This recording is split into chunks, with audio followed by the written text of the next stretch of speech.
खबरनि जो सिलसिलो जारी है। तव्हांखे खिपरे मां ख़बर ॾींदो त खिपरो में भिटाई वेलफेयर एसोसिएशन सांगड़ तरफ़ां जश्न खिपरो शॉपिंग फेस्टिवल शुरू थी वियो आहे। अॼु औरतुनि जो ॾींहुं हुजण सबबि खिपरो ऐं आस पास जे वॾे तादाद में औरतुनि ॿारनि जश्न खिपरो में शरीक थी इंजॉय कयो। जश्न खिपरो फेस्टिवल में मुख़्तलिफ़ शयुनि जा स्टॉल ऐं तफ़रीह लाइ सर्कस शो, चिड़ियाघर, मौत जो खूह, रेल कार, झूला ॿिया बि शामिल आहिनि। जश्न खिपरो फेस्टिवल जो इफ्तिताह एसएसपी सांगड़ पुलिस जिशान शफीक सद्दीकी कयो। एसएसपी सांगड़ जिशान शफीक सद्दीकी जश्न फेस्टिवल खिपरो जे इफ्तिताह बाद मौत जे खूह समेत मुख़्तलिफ़ स्थलनि जो दौरो कयो। इफ्तिताही तकरीब खे ख़िताब कंदे एसएसपी सांगड़ जिशान शफीक सद्दीकी चयो त सेहतमंद माशरे जे लाइ तफ़रीह मौक़ा ज़रूरी आहिनि। अॼु खिपरो में जश्न फेस्टिवल में अवाम जी तफ़रीह लाइ हर सहूलियत मौजूद आहे। अवाम बिना ख़ौफ़ जे इंजॉय कनि। हिन चयो त असां सिक्योरिटी जा सख़्त इंतज़ाम कया आहिनि, हिन करे औरतुनि समेत अवाम बिना ख़ौफ़ जे तफ़रीह करे सघनि। जॾहिं त भिटाई वेलफेयर एसोसिएशन सांगड़ जे सदर जश्न फेस्टिवल खिपरो जे ऑर्गेनाइज़र जाम गुलाम कादिर उनड़ आयल महिमान जी मान में आजियाणियूं ॾींदे आयल महिमान जा थोरा मंझिया। हिन चयो त खिपरो जे माण्हुनि जी फरमाइश ते ही फेस्टिवल असां लॻायो आहे त खिपरो जा शहरी जेके कराची समेत ॿियनि तफ़रीही जायुनि ते नथा वञी सघनि, हिन करे इहे हिते इंजॉय कनि। तक़रीब के vice chairman municipal committee Khipro PP अगवान अली अदर हिंगोर जो ख़िताब कंदे चयो त अवाम जी तफ़रीह लाइ हर क़िस्म जो ताउन कंदासीं। अहिड़ा मौक़ा अवाम जो हक़ आहे। हिन में अवाम खे तफ़रीह मुहैया करणु तमामु बहितरीन कोशिश आहे। तक़रीब के डीएसपी खिपरो नज़र मोहम्मद खोसो ख़िताब कंदे चयो त जश्न फेस्टिवल खिपरो अवाम लाइ हिकु तोहफ़ो आहे। असां हर मुमकिन सिक्योरिटी मुहैया कई आहे। कंहिं बि क़िस्म जी शिकायत हुजे त असां सां राब्तो करे। तक़रीब में मुश्ताक राजपूत, असगर शाह, मुकेश कुमार, अलाडीनो रिंद, मीर खान जट, मोहम्मद खान हिंगोर जो समेत ॿियनि केतिरे ई माण्हुनि शिरकत कई। जश्न फेस्टिवल 1.5 ॾींहं ताईं जारी रहंदो। जश्न फेस्टिवल में खाधे पीते जा स्टॉल पिण लॻाया विया आहिनि।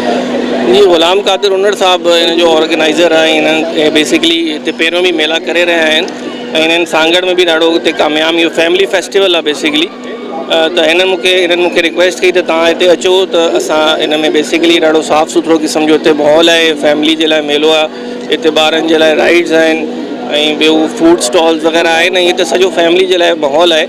ऐं मूंखे हिननि खे रिक्वेस्ट कई त तव्हां हिते ईंदो त असां सिक्योरिटी जा सुठा इंतज़ामात हिते कया आहिनि। लेडी पुलिस मौजूदु आहे ऐं इन जे अलावा पुलिस ऐं पेट्रोलिंग जो बि इंतज़ाम हिते आहे। हिते तव्हां पाण ॾिसो था त फैमिलीज़ पंहिंजो इंजॉय थी कनि पंहिंजे ॿारनि सां। पंहिंजी फैमिलीज़ ख़वातीन जी एतिरी सुठी तादाद मौजूदु आहे हिते।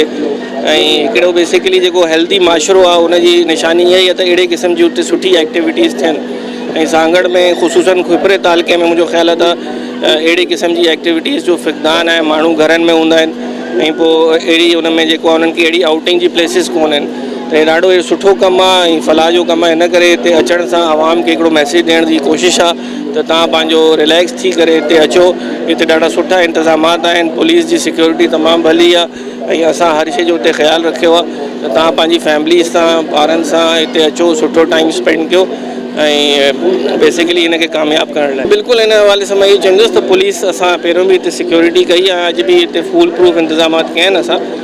त इनशाला जेतिरे ॾींहं बि हिते हलंदो पुलिस हिते हमेशह मौजूदु हूंदी ऐं रस्तनि ते पेट्रोलिंग बि कंदी त कोई अहिड़ो जेको आहे नाख़ुशगवार वाक़ियो न थिए। ऐं हिते तव्हां पाण ॾिसी रहिया आहियो त कहिड़े सुठे माहौल में फैमिलीज़ जेको इंजॉय था कनि। अहिड़े क़िस्म जी एक्टिविटीज़ हुजणु खपनि खिपरो जे शहरनि लाइ। जीअं त अहिड़े क़िस्म जी एक्टिविटीज़ तमामु घटि आहिनि। हिन में ॿारनि में कुझु एक्टिविटीज़ अचनि थियूं, अवेयरनेस अचे थी, कुझु माहौल जो फ़र्क़ु पए थो ऐं इहे हेल्दी एक्टिविटीज़ हिन क़िस्म हुजणु खपनि। ना VIP ज़बरदस्त प्रोग्राम थी वियो आहे। लेडीज़ लाइ बि ज़बरदस्त आहे। सिक्योरिटी सख़्तु इंतहाई सख़्तु ज़बरदस्त अहिड़ो कॾहिं बि खिपरे में कोन थियो प्रोग्राम अहिड़ो। जी बहुत मज़ा आ रहा है।